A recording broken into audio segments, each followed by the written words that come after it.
Hi, I'm Tony Russo, and this is In Case You Missed It from Kates-Boylston for the week ending Friday, June 27th, 2025. We have a ton of great stuff coming up for you this week, but before we get to it, let's listen to this message from our friends and sponsors at Homesteaders Life.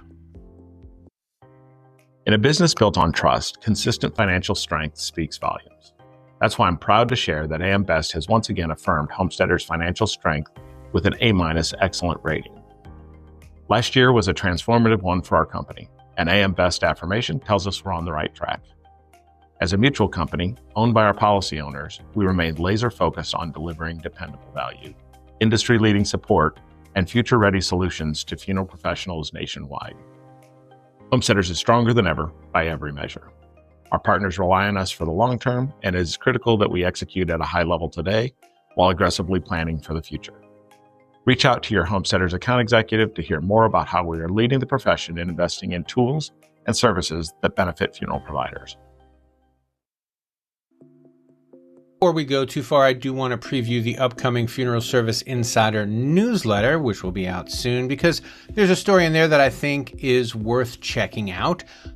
Funeral Service Insider is a subscription product. That means it's behind a paywall, and we email you the links to everything. We also email you a PDF of the product itself. And if you're interested in getting it, we are running subscription deals, and I will have a link to those in the show notes. I think I mentioned that in the last podcast. But this is interesting because it started off and really primarily is a story about the decision of Federal Life to take over Texas Service Life Insurance Company in the last week or so. Month, I guess, in the last month or so. But the story is ready to go. And I spoke with Knut Olsen and also with George Wise of the Federal Life Group and Texas Service Life, respectively. And they told me about, how it came to be. But what I think is really interesting is this is Federal Life getting into the funeral insurance business, which is a move worth considering. And so I reached out to Dean Lambert, and he is the executive director of the Life Insurers Council. And I talked to him about some of the implications. And he actually hadn't spoken with Knut yet. When we talked, he's like, well, I'm talking to Knut next week. And I said, well, the story will be out by then. So he didn't comment on this directly, but he did talk about some of the interesting things and maybe an interesting sway that's going on in funeral insurance that is worth at least knowing about it. So anyway, there is a link in the show notes to the to the subscription aspect of this, and of course it will be out with the Sunday column this week. One of the things that I like to write when I have the opportunity is stories about scholarship winners and how their getting this scholarship affected their career. I'm going to be doing a story like that in August with a person who is attending the ICCFA University from July 18th to the 23rd. The reason I'm telling you this is because you can still register if you're interested. You can register until July 9th, and there's a link in the show notes to this. But one of the things that's always interesting when I talk to scholarship winners is how valuable the education that would have that would have been beyond their reach was to them. And, we've talked about this before. I've talked to Jed Lapid about this before. If you have an employee who gets a scholarship that can go to any of these things, if you could give them the time off, that would be awesome. A lot of these people can't afford the time off because they can't get paid for going for this continuing education. Many people can, and lots of funeral homes are fantastic about this. And I know it can be tight if you're a small place and you don't have a ton of employees, but it's something to at least keep in mind because, and you'll see this, the person that I'm going to speak with will also be on the podcast. So you'll get to hear the story and you'll get to hear how important it is for people to be able to do this. And I talk to many people who just foot the bill themselves because they think it's that important. And of course, that's laudable and they can do that. But if somebody asks for the time off and you want to give it to them, that I think is noteworthy. So if someone asks you for off between July 18th and 23rd to go to ICC FAU, they're not kidding. That's when it is. And consider letting them go. Link in the show notes. So I am a journalist, reporter, writer type person by trade, which means like if you're listening to this episode now, or if you're a subscriber to FSI, any of those things, it's because you're interested in what's going on in your industry. And part of being good at what you do is finding out how other people are doing what you do. I do the same thing with media and journalism in general. I kind of keep my tabs on what's going on in the wider scope of things, which is where I get a lot of these kind of offbeat stories that aren't, commonly shared in funeral service. This week there was one that I really wanted to talk about, and then there was another story that followed it up that kind of sealed the deal. So the story that I wanted to talk about is from The Guardian, and it's about green burials and aquamation and all of those. The headline is "From Mushroom Coffins to Reefs Made of Ashes, Why Green Burials Are Going Mainstream." And first of all, I'm not saying that they're not. I believe they are. I have an astounding number of green burial stories coming up in this very show. But also, and I think importantly, green burial is fun to write about. It's interesting, it's new, and there's stuff that you can dig your teeth into if you're a writer. There's something new, and there are no taken angles, right? There are no taken angles for a lot of these stories. You're probably one of the first people in your town to write about this thing. I mean, The Guardian's The Guardian, but all of these small weekly newses and regional papers here in the U.S. have a green burial story essentially every week, one or another. There's always plenty of green burial stories, but it's because they're given this kind of opportunity to talk about what's new in green burial. But it's also an opportunity to talk about what's new in funerals in general, because what's cool about a funeral, what is cool about embalming, what is cool about the ways that funeral directors do whichever job they're asked to do is story-worthy, is noteworthy, is worth sharing. And that was kind of made a little bit clearer to me this week when I got into a little chat on the internet with, not even a little chat, just a minor back and forth with Jennifer Lores, the mulling mortician. She's been on the show before.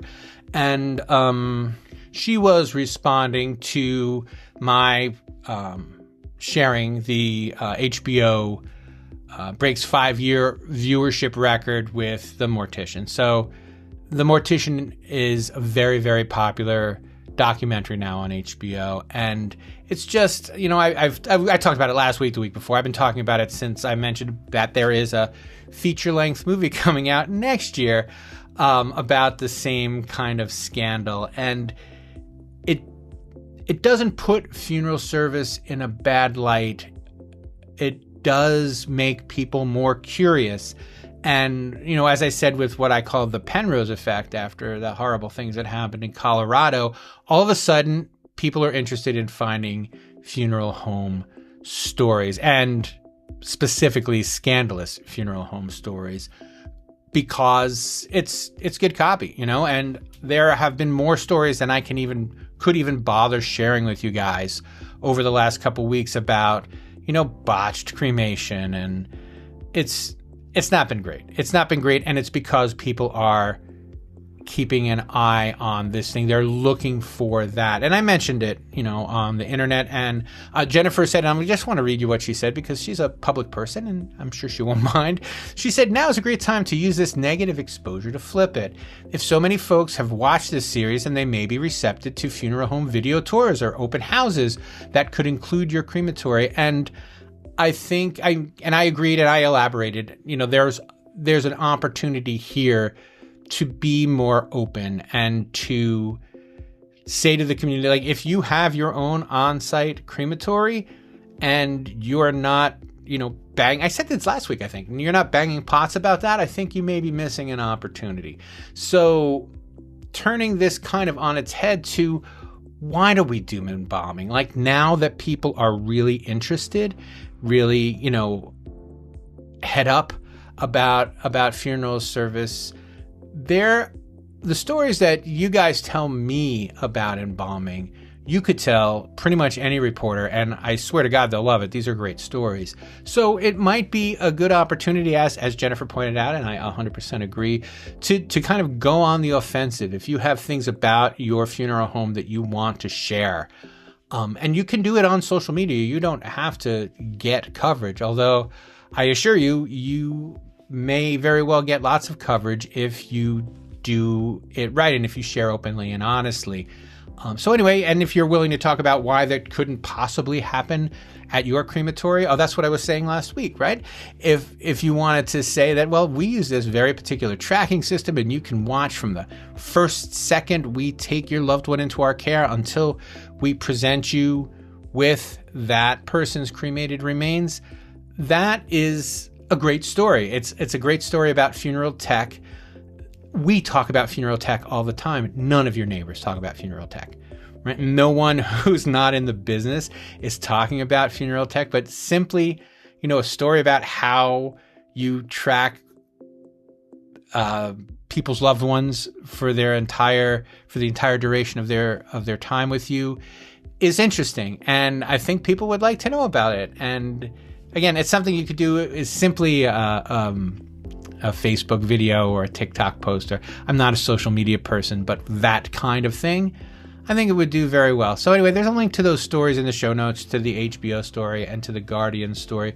But this is really just an opportunity for me to talk about the fact that there are opportunities, and of course, if you're doing something green and you're not telling the press or sending out a press release at least, or again, talking about the way that you do green things online, you may be missing an opportunity. So, like I said, link in the show notes. Good news, Cambridge, Massachusetts is getting its first 6-story apartment block, courtesy of the closure of A.J. Spears Funeral Home, which is closing after 62 years in operation. The owner is ready to retire and can't sell it otherwise. It's more valuable as a property than it is as a business, and we're seeing a lot of that. We actually have if I may plug American Cemetery and Cremation magazine. In May, we ran a story about turning your funeral home into your real estate opportunity. This is a thing that people are doing. If their succession plan, if when they look at their succession plan, the real estate is just too valuable for anyone reasonably to buy it and keep it a funeral home. These are stories. Again, I've probably repeated 20 of these stories on this podcast, and if it's not a weekly occurrence, it's certainly a bi-weekly occurrence. It's something that's happening more and more. And what's really interesting is when we've had our presentations at some of our events, one of the numbers that it gets thrown around so much that you forget whether it's true or not, but I'm going to use it. 4,000 or so funeral homes are expected to close in the next 3 or 4 years, and they're not going to get bought. And if you don't have if you don't have a plan to have them bought, then there could be trouble. And I'm wondering now, and we mentioned this, we had this great roundtable. We had a succession roundtable, and I'll put a link to it in the show notes. It'll cost you your email address to get in to see it, I think, but it's really worth seeing, because one of the things that they kind of talk about at length is whether there's kind of, I don't want to call it a bubble, but there's kind of a disconnect between what people think that their funeral home businesses should be worth and what those funeral home businesses are actually worth. And people find out too close to their retirement that they were mistaken and that there's no market for it. But also now, with all of the consolidators kind of out, and small consolidators and large consolidators and new consolidation companies are out on the market, I think a lot of funeral home owners are waiting for that big payday that they might not ever come. So there's a tension between, kind of like almost like bargain hunting versus scalping. to put it very, very crudely. But, the funeral home owners obviously want the most. Consolidators want to pay something that they can start to recover a profit on pretty quickly. And so there's this kind of weird middle ground. So I'm going to put a link to that Succession Roundtable in the show notes, because you should really, really check that out. It's just about an hour long. Bunch of heavy hitters talking about finance and succession planning and what you can still do to make sure that your business is what you want your business to be. So anyway, there's a link to that in the show notes, along with a link to the story about the A.J. Spears funeral home.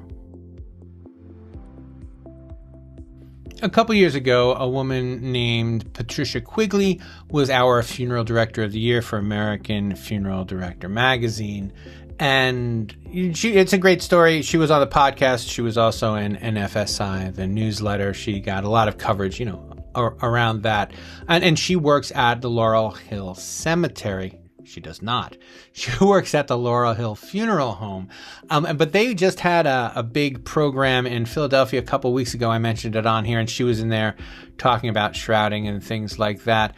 Today, or recently, I guess, as you're hearing this, the Laurel Hill Cemetery in Bah Kinwood, which is in Pennsylvania, which is related to, the funeral home where she works, was named the Green Business of the Year by the Mainline Chamber of Commerce because of all of the green-oriented things they're doing. And now this is, a Tony neighborhood that can do very well for itself by kind of appealing to this green leaning, I guess, that we might be seeing as we go forward. And so I just wanted to, congratulate them on a job well done and say hello to Patricia again, because she's always doing great things. And from the press release, I just want to read this a little bit. The award affirms Laurel Hill's dual mission of conservation and community engagement, positioning it not only as a place of remembrance, but also as a leader in sustainable land management. Now, the other Pennsylvania Green Cemetery story revolving around sustainable land management starts not my friend, but someone who I always enjoy interviewing, Ed Bixby. Ed Bixby is a green burial evangelist, to say the least. Maybe I'll have him on. Hopefully I'll try to get him on sometime soon. He's really a loose cannon. I mean, and sometimes people think that I can be indelicate when I'm talking about things that I'm passionate about. And Ed makes me look timid. He is a very strong believer in the green burial movement. And one of the things that he does is he finds a cemetery that's in distress and he arranges to take it over, and then he cleans it up and makes it beautiful.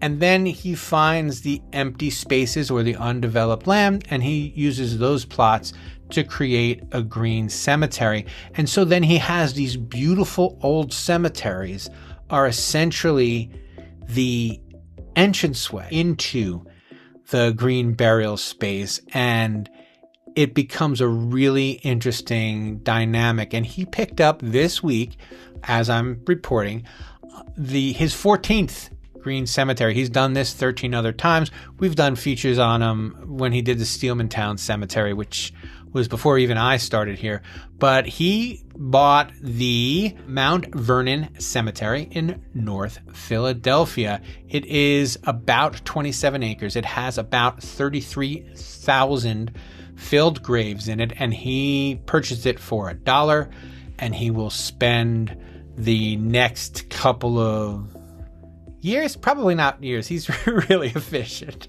I would guess the next several months, maybe a little bit more, doing cleanup and getting this all prepared and beautifying it. He's working with the Friends of Mount Vernon Cemetery to get it cleaned up and to repurpose it as a green cemetery. And I think this is huge. I think this is a big deal for him. And he's taking things that people have given up on, and he's refusing to give up on them. And he's not only, kind of saving these old, abandoned, forgotten cemeteries, but he's, beautifying the area, just as kind of his main business model. I mean, we've spoken about him before. He was in development for a long time, but this is a kind of a passion of his, and it's just always fun to see him running around scooping up these cemeteries that people have forgotten about and turning them into little tiny show places and honoring the past and the future of cemeteries kind of all at once. And anyway, there is a link to the story in the show notes, and like I said, hopefully I'll get a chance to follow up with Ed in the near future and talk about how far he's come and how far he intends to go.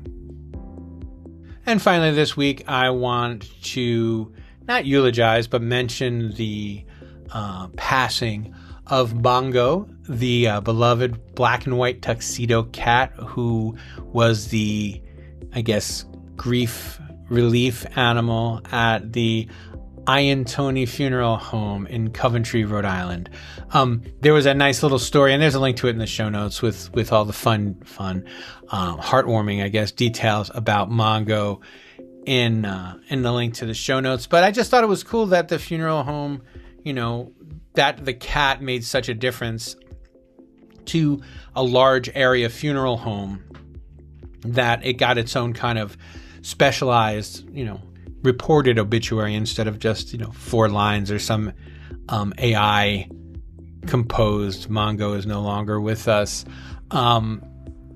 He has been there for 15 years. The owner, Robert Iantoni III, found him in 2010, and there was an incident where he escaped in 2017 and people couldn't find him and the community was up in arms. So good run, Mongo, and we are sorry to see that you have passed, but it looks like you had a pretty good life, so congratulations.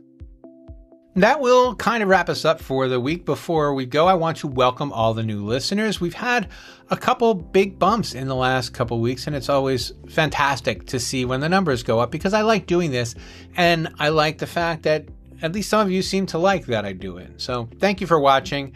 I will continue to make this. Next week, there won't be a video component. Next week will be audio only because I'll be on the road and I won't be any place where I can make it even look kind of nice, but I'll still make it sound good. And that's the most important part. As always, if you'd like to get in touch with me, you can do it by following the links in the show notes to the website where you will see a link for my email, and you can shoot me an email or you can call me and leave a voice message. And you can do that at 732-746-0233, extension 709. That is 732-746-0233, extension 709. If you don't want me to play what you say on the podcast, you can just say so. As a matter of fact, I don't know if I've ever played, maybe I played one on the podcast or two, but usually people leave messages and say, I just want you to know this, don't play it. So I won't. But if it's easier for you to comment that way or to give feedback that way or to give suggestions that way, things you'd like to see on the show, people you'd like to see on the show, topics you'd like me to look into more, all of those things are so welcome. And I don't think I've ever denied a request. So ask me something really, really strange so I can at least deny my first request. I don't know what that even means. So In case you missed it, is a Kates-Boylston production. It was written and edited by me, Tony Russo. Please subscribe wherever you're listening now, and we will catch you next time on In Case You Missed It.